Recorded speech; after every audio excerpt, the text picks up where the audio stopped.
like to hear from you on any subject, but of course there are two, or perhaps one subject and one with a whole variety of options. Our two studio guests are Frances Thorp. She's the Honorary Secretary of the TT Riders Association. She was one of our two guests on the earlier Sunday Opinion programme. Now, if you'd like to talk to her about anything to do with the TT Riders, the TT itself, or any of this sort of stuff, she's sitting here now eagerly awaiting your call. And next to her is Ray Harmer. Now, Ray's the member of the House of Keys for Glenfaber and Peel, but he's got the short straw as the Minister at the Department of Infrastructure, a department with dozens and dozens of different functions, some of them even in conflict with each other. But nevertheless, he's here as well, and he's be very pleased to talk to you. So they're both here, and the week, as I say, and I'll be here with them right through till 2 o'clock. But let's have your calls a bit earlier, please, not at the very last minute. That would be helpful. Now, we've got one or two texts and emails come in already. One, Francis, from Jan Allison. She says that the address you gave out for the TT Riders, she thinks should be ttra.co.uk. Does that make sense to you? It does, yes. Right. And as Mr. Allison set that website up, I'm sure he's right. Okay. Right. Now, let's have a look. What else have we got in here? There's stuff to do with sewage and stuff to do with steam packet. But here's one. We were talking about steam packet just before we went into the news.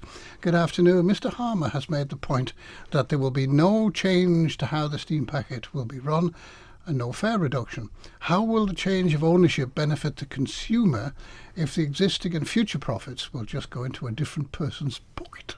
Says Steve. Well, I think again the main reason for the purchase is about strategic control of your main line and main assets. So, for example, the steam packet was being traded in the international markets. It was a very clear prospect that with Novo Bank needing to finance it, it would have gone to aggressive. One of them could have been companies such as Lone Star and so forth. That the steam packet would have been run for cash. And what that would have meant is they would have gone to the strict legal definition of the use agreement, but would have perhaps maximised, if you like, the profit. And what we've got to remember, this is a strategic asset. We can't having, if you like, external factors that may not know all the detail of the Isle of Man controlling your very lifeline is incredibly worrying, and infrastructure is incredibly important for Ireland if we're going to have something in the long term. So it's about stability. It's about knowing there is a boat in the morning. That's the point. It's not about the fare reductions and so forth. Well, of course, this became obvious some time back, didn't it? Before it was sold on to the Portuguese and whoever now, when it was in the Australian Macquarie's hands, because they had all sorts of charges and methods of taking profits out. Well, exactly. I think the fundamental problem is with the concept of the user agreement, because when you sign, and this is what we were faced a year ago when the company said, gave us a user agreement. But the problem with it is, as soon as you sign that, you have unleashed, if you like, £250 million worth of value. Now, in terms of, for a 25-year agreement, assuming 10 million pounds profit per year, that's a lot of value will then be traded on international markets. We don't see the benefit of that at all.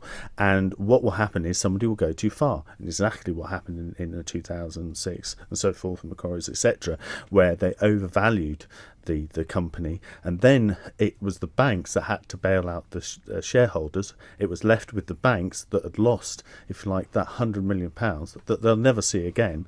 This is not just, this is outside the debt within the company, and it was a very real prospect when you had that type of arrangement that those companies would try to extract the most. And of course, it's like one of these drugs. The only way you could ever get investment in it was to have another use agreement which says, yes, well, with this one you'll get some boats. But of course, that belies the fact that actually you've guaranteed their income for 25 years, which not only just pays for the boats, but then is allowed to be traded back on the market. So the very concept of the use agreement, in a sense, although in some ways has had some positives, certainly compared with what the 80s and the problems we had then, but it has a one weakness, and that weakness is the fact that you create this value which is then traded, and then you've got bodies outside that many thousand miles affecting your lifeline. But it was a depreciation asset, really, wasn't it? Because as every year went by, it was worth that little bit less. It is, and that is the fundamentally the problem. And again, that means a company in that scenario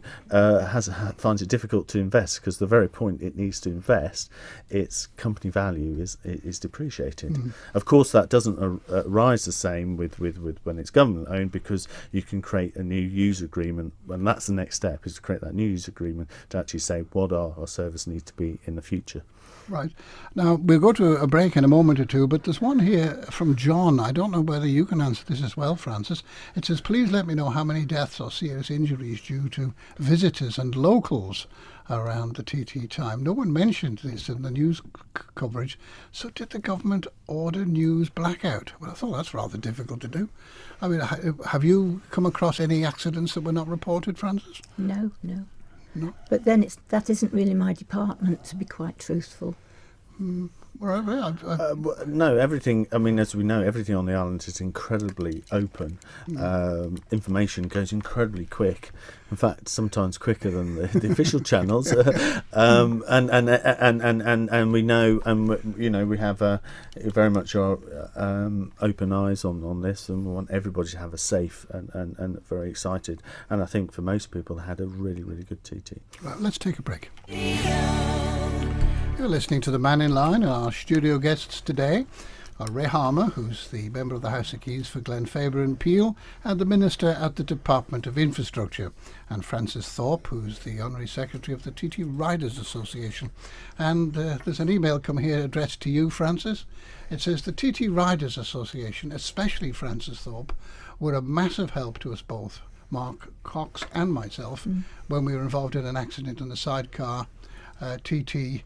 I don't know which, she says TT09, I presume that says. And we're forever grateful. That was from Nick Crow. Thank you. Right, so there we are. That's somebody who was actually saying what it's about.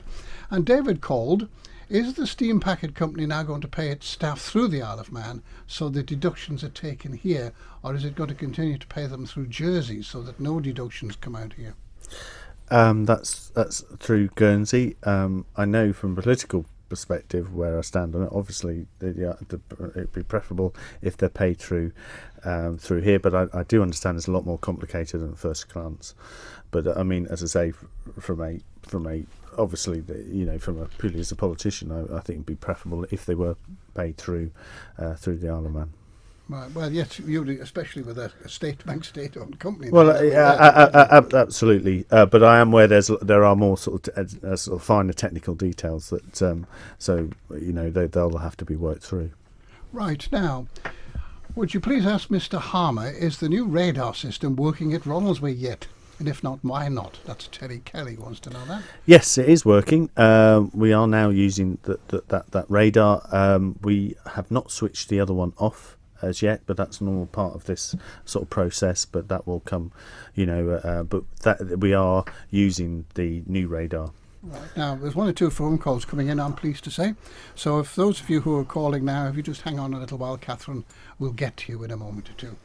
Right, Mannin Line question. Yes, well, we've answered that one. When the Isle of Man government takes over the steam packet, I hope to see employment opportunities for Manx workers on the ships. Because we always used to have this Liverpool pool issue, didn't we? Well, I'm really glad for that question, because this is one of the key aspects of the if you like, strategic control. One of the areas that could have been run for cash was actually to take workers, not to use local workers and international workers, maybe that it didn't even land here, to save on staffing costs. I spoke to unions who were very enthusiastic, and there are training schemes available in the UK that we could benefit from, both them and us, as part of the maritime unions, and also of the work that we already do on the island. So there are great careers to have in shipping, and actually this actually strengthens that now. Right, so there'll be job opportunities for the steam packet again. Yes, and but remember, there's a mix, because if you're training, you'll get one particular type of experience, but what you do is you want to expand outwards globally, so that you see different routes and different types of experience, and that you will get through a sort of a maritime course. So I would hope that would go forward. Right. Well, we have our first caller on the line now. Good afternoon to Brenda. Yes, good afternoon. I just noticed last week on Friday, when I put on the BBC News, television news, that there was no mention in the Northern News about the TT. Funny enough, I noticed that as well. It was as if it hadn't happened. Exactly. And I thought, well, they were talking about just about everything else sporting-wise, and no mention at all of the TT. And I think somebody ought to send a protest to the BBC and say, why are they ignoring us? Well, BBC Manchester does have a strange editorial policy when it comes to the Isle of Man, Brenda. We've noticed this on many occasions where their priorities are a little different to ours. Yes. Well, I mean, it's such a pity because we've had the most fabulous TT this time and the most fabulous weather, which would also show some scenes of the island and might encourage people to come. Right.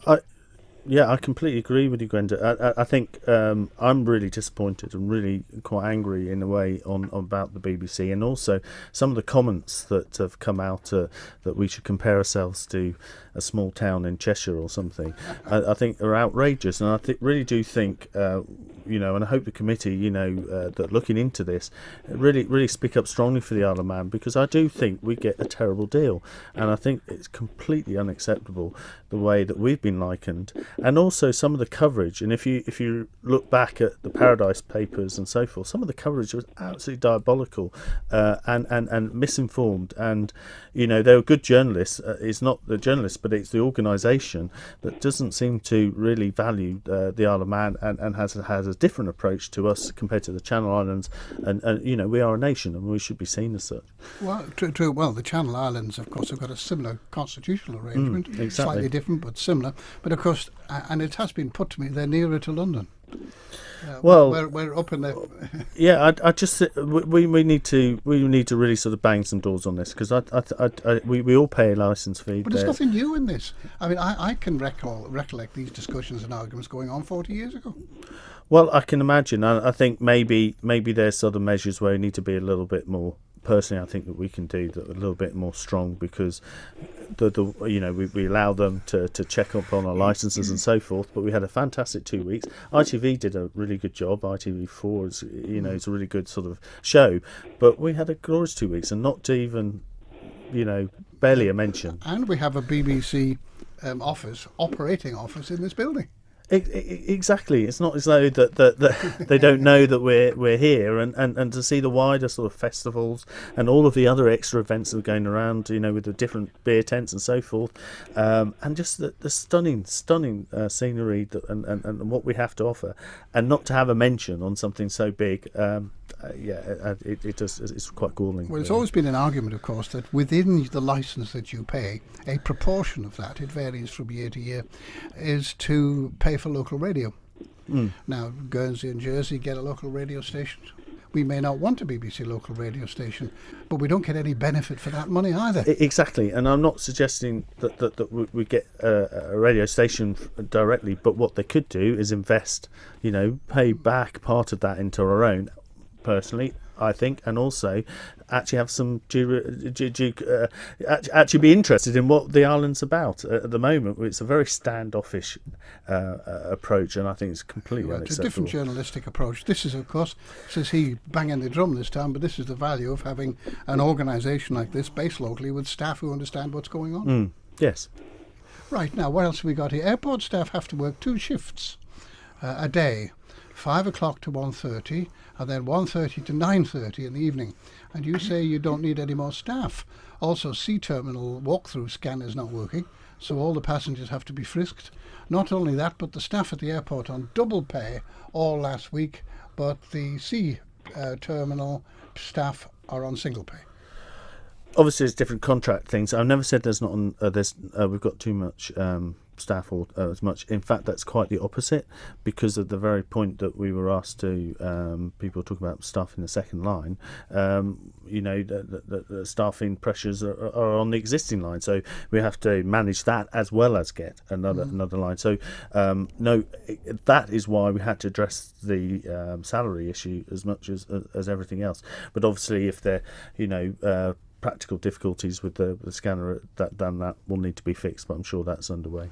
No, I don't know whether, in fact, we were chatting with her. I thought Brenda had left us, but I think No, she's still I'm on the here line. You're still. still there, Brenda? Yeah. Right. I just had another point to make, and that was something completely different.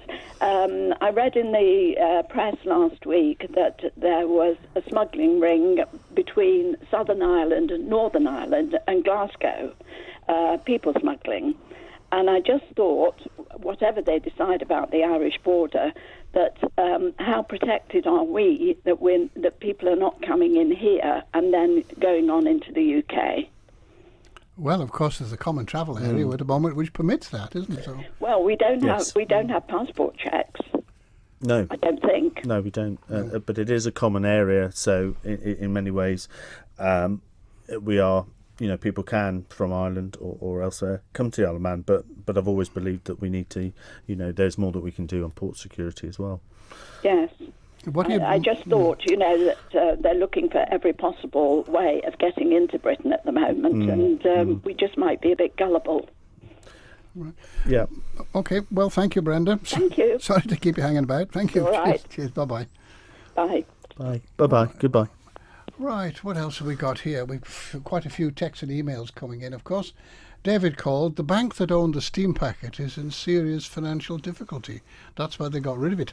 They've been ordered to get rid of their debt. I think we could have got it for less.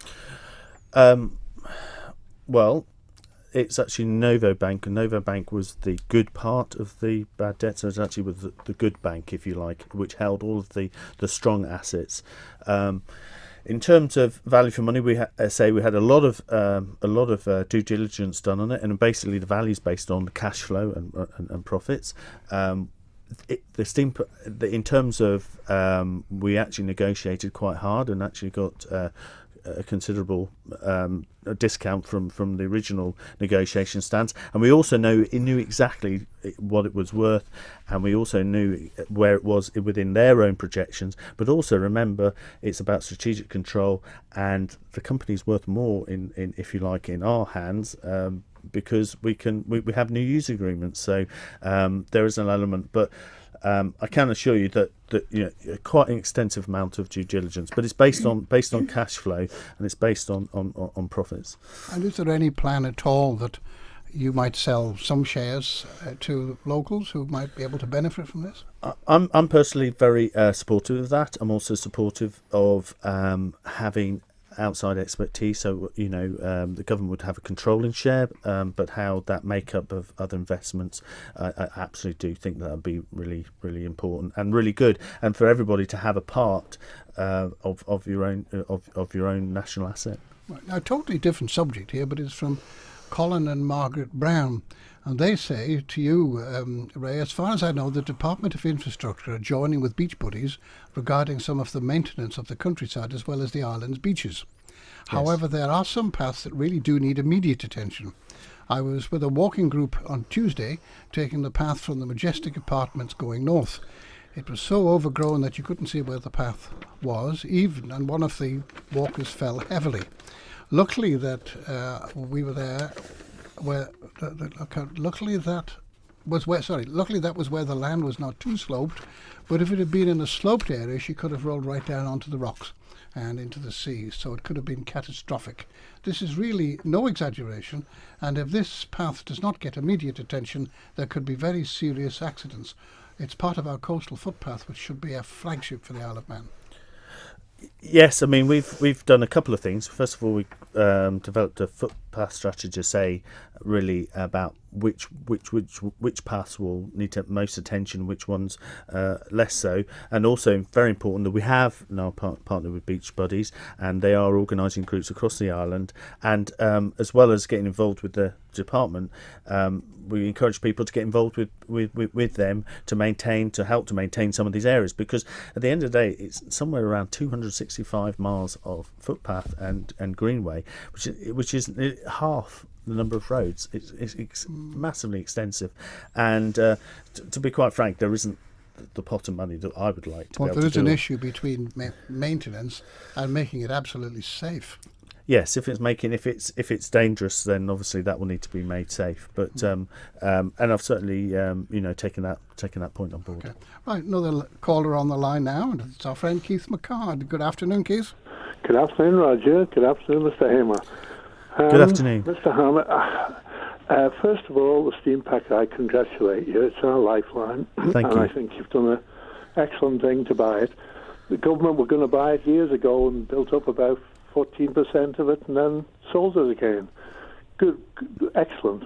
But Douglas Promenade, no. I think when you've spent so much money out in 1 year buying the steam packet, you shouldn't go into another massive financial debt, if you like, with the Douglas Promenade. You've done a marvellous job what you've done. It'll last for years.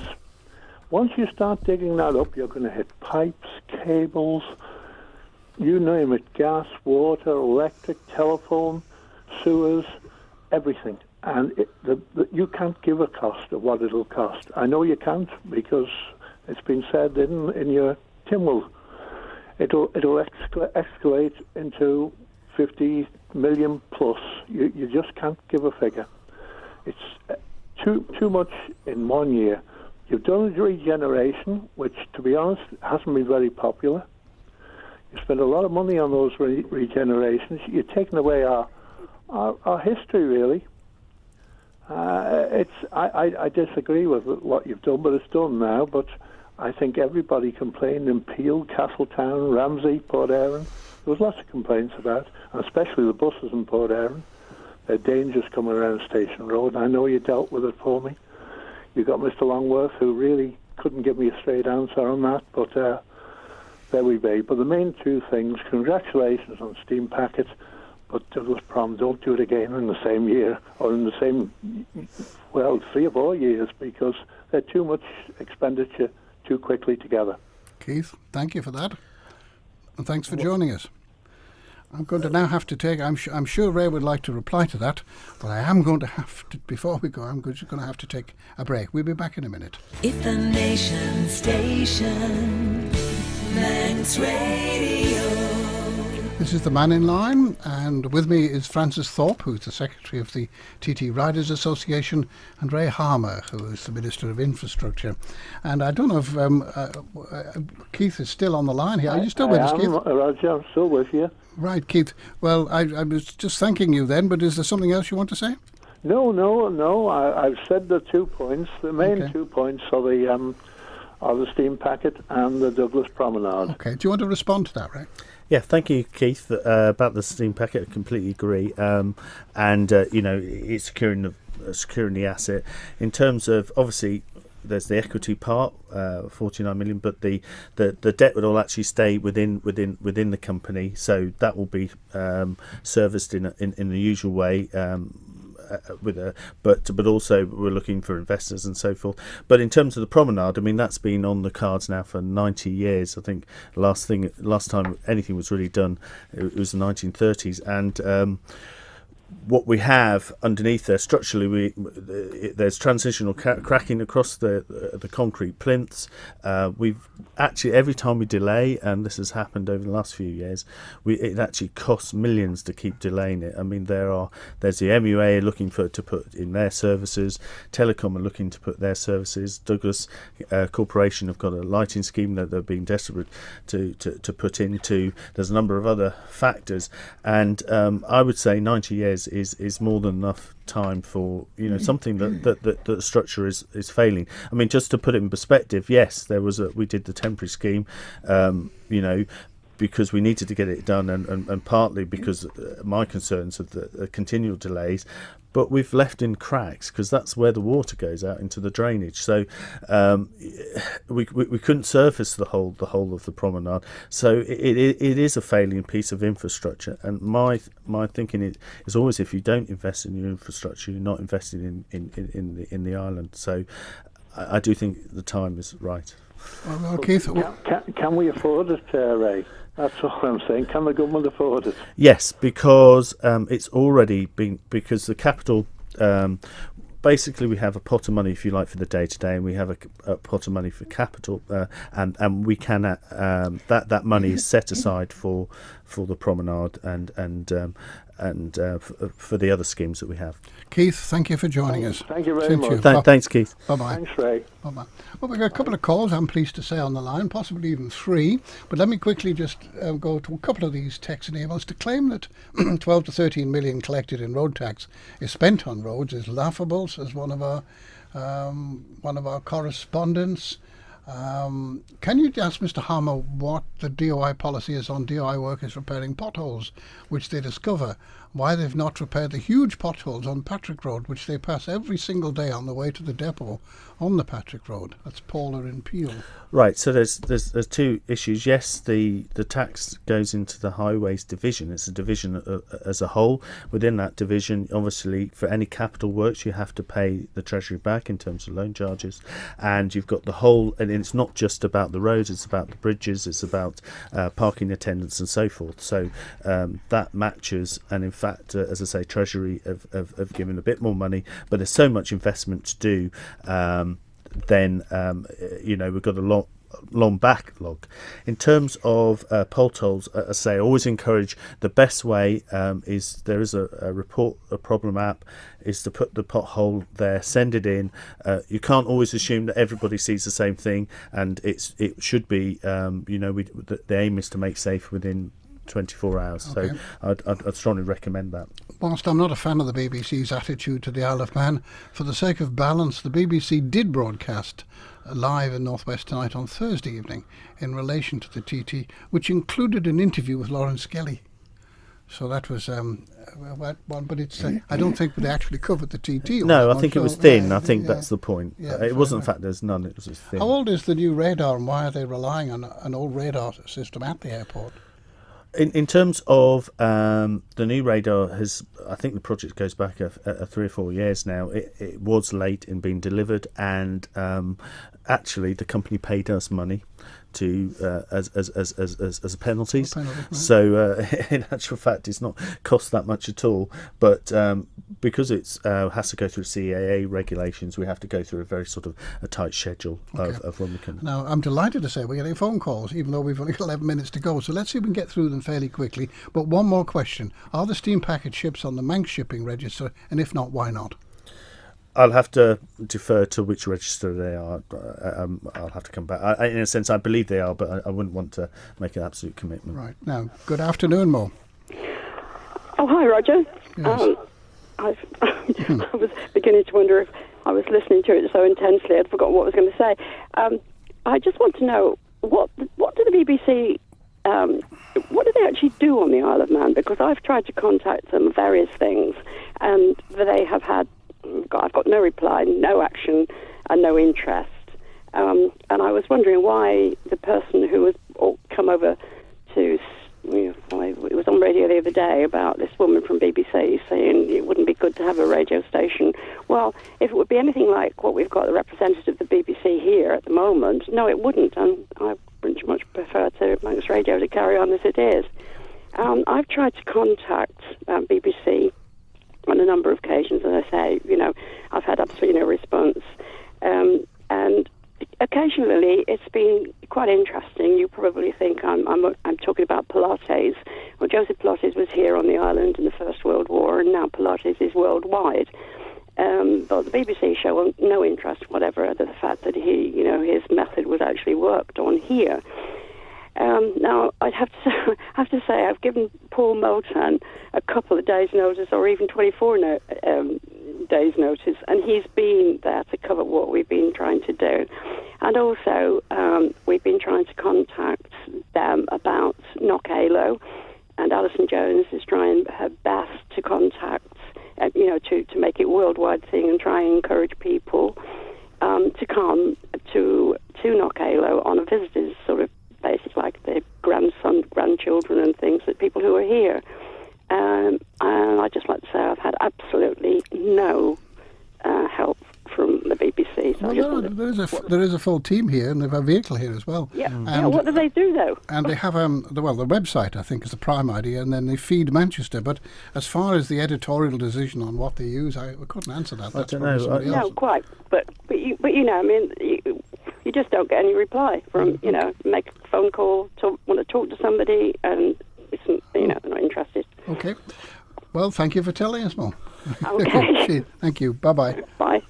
Oh, it's Mo. Now we've got a couple more callers online at the moment, which we'll go to the next one straight away, and that's John Mealing. Good afternoon, John. Hi. I'd like to ask Mr. Harmer if he can provide an update on the diesel loco, because we haven't heard anything for a long time, and to put it bluntly, the whole saga has become a bit of a joke. I know that it's still being repaired, and I know they've moved a bit further forward. As I said, I don't disagree with you. I thought it was a big mistake at the time. I think actually they were looking for this is before my time, but looking for a different locomotive that would have done the job. In the end, because of treasury pressures or other pressures, that they went for this is my understanding, for a locomotive that was second hand. And they've had problems with that ever since. And I know they're closer, but I don't disagree with you that it was it was an error. Is anybody ever going to be held responsible for this? Because it's like all things in government sagas. When things go wrong, nobody is ever held responsible for the mistake. I think that there's probably two issues. I mean, I do think, from what I understand, is that they will be able to get it working. That will happen. However, obviously, far too long. But I think there's also a process issue, and I've had this issue personally on some of the decisions that we've made. We've been told, that you can't spend this, you can't spend that, and you end up making secondary or poor if you're not careful, if you don't stick to your guns. And there's equipment that we've needed and we've that we've pushed hard on to get, but the pressure has been in the past to go for a cheaper option, and what you end up is worse than if you didn't buy it at all. It becomes a false economy, doesn't it, in that case then? Well, the railway did used to have a little diesel shunter. I don't know what's happened to it. So there is no actual date of when this thing might be running. I wouldn't want to promise a date, but I had some encouraging news a few weeks ago, and I do believe that my understanding is, but I don't that it's sooner rather than later. But I don't want to promise anything. Okay. Well, look, I'll have to move on, John, because would you believe we've got phone calls coming in, and we've just got about 5 minutes to go. But thank you for your call. Thank you, John. Thank you. Bye-bye. That was John. Now, we'll just take another call in a moment or two. Mr. Harmer, over recent weeks I've seen lots of bikers stopped at the ferry bridge taking souvenir photographs. In the days of the old highways department, the bridge walls were whitewashed every year. Regretfully, it now looks sad and not loved. Could you please organise a clean-up of the bridge as soon as possible at Santon? Yes, I think I understand that's happening on 13th of June, or this week. So it's in planned. It's in progress, right? Okay. Well, our old friend David Quirk now. Good afternoon, David. Hi, Mr. Harmon too. Just quickly on the steam packet is, I'm glad you've got it. You probably paid too much for it, but the jury will be out in that, and time will tell in the future. Why I was brought to the radio was, you mentioned about the golden share. Now, those who are a little bit older maybe than you, and I'm not that older than you, remembers Mr. Gilby, who had control of the golden share when we sold it. So I wouldn't like us to go down the road again of doing that, because history tells us we give the golden share away in the steam packet when we had it, and then all sorts came in. But the major thing I was going to you, Mr. Harmer, was reference to the Local Government Act and the select committee that was done ages ago, and the promise even from the council ministers, which you're on now, is to review the Local Government Act, because there's a deficiency in the Local Government Act. Members are aware of it, previous members are aware of it. Read the history. You'll be aware of it too. It must be on your radar, because we're not getting accountability from local authorities now, and some of them are getting a little bit wayward, and we're losing clerks, and then if we have to lose money on the rates, ratepayers will be getting annoyed to pay people out legitimately.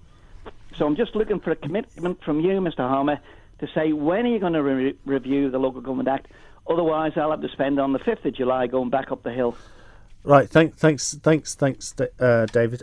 It's actually has approval, and it's with the Attorney General's being drafted as we speak, and I'm hoping to bring it in October into Keys. That's great. Can I have a promise? Can I see a copy of a draft? 'Cause I'm not a member anymore now, but as an interested party, and it's fall foul of some stuff that happened years ago, I have an interest to make sure that local government is run better. Yeah, absolutely. It will be, when the draft is produced, certainly. Okay. Yeah. David, thank you for calling. Bye. Good to hear from you. Thank you. Bye-bye. Right. Your previous caller asked the entirely relevant question regarding the BBC team at Manx Radio's building, but what do they do? A few news reports on the website now and again has hardly worked for such a team. There's a few Mannin line comments still floating around here. We've got in my street in Ramsey there was a pothole, and they came and fixed it a couple of weeks ago, and they marked it with a yellow line. Now there's another one nearby, maybe a little smaller, and they just left it. I once heard a joke where somebody actually was asked that question. The workman said it's not an authorised hole, and that's why they left it. But they'll have to come back again. So waste of money. That's what he's saying. I mean, one of the things is there are parish wardens that do look at the whole area. Obviously, if they haven't spotted a hole, it might be obvious to somebody, but not less so to somebody else. But what we do also do is a change where we try and manage work to do in areas, because in the past they used to ping from one pothole back again and ping to another one in a different place. So, but obviously that's about management. Now, it was interesting. We've just had John here that says confirming that the whole of the steam packet fleet does carry the name of Douglas as the port of registry. Ben McCree and Mannin from acquisition, and the Chartered Arrow is registered at the will of its owners, who also use the Manx Register. Yeah, I thought so. I just didn't want. Thank you. Right. And then somebody else has said they're Manx registered, brought into the same thing. Somebody says the airport situation is an embarrassment, and it isn't rocket science to fix it. The government can afford the promenade restructure because it's the public that's paying for it. And I applaud Bill Dale for his work with the Beach Buddies, but I don't agree with him doing our glens and footpaths. He's given government free labour with us, the public, where they have reduced their workforce and expenditure. And maybe we get better coverage of our department, give more information to the BBC. Well, I think they get the same information as the rest of us, as we do here, so I don't think that's a particular problem. And the telephone does work if you want information. Yes. It's I will say, in fairness. And one more, is Mr Harmer aware of the number of managers in the Housing and Estates Division of the DOI, and are they all necessary? Well, there's obviously quite a significant team in housing. If anything, last year they were significantly under budget. So, but obviously the operational issues will always try and improve. Now we've literally got seconds to go, Francis. And I think you were just saying to me earlier on when the adverts were on, you'd forgotten something in our earlier talk about the TT Martians, and you'd like to tell us. Well, I come back to where do we get our funds from. I would like to just say that the TT Marshals Association had a function, had a function the other evening, and I believe they've given us £360, which is in an envelope. So we all try to help each other in some way. And if I can just go one stage further with the Science in Sport drinks, we do get support from the Supporters Club, the Rob Vine Fund, and the Manx Grand Prix Supporters Club. Well, just towards the cost. Francis, thank you for that. Well, there we are, ladies and gentlemen. We're at the end of the programme. Time to go to the news. Ray Harmer was one of our studio guests. He's the member of the House of Keys for Glen Faber and Peel and Minister at the Department of Infrastructure. Francis Thorp is the Honorary Secretary of the TT Riders Association. Catherine Nicholbus on the switch, and I'm Roger Watterson. Till next week, goodbye.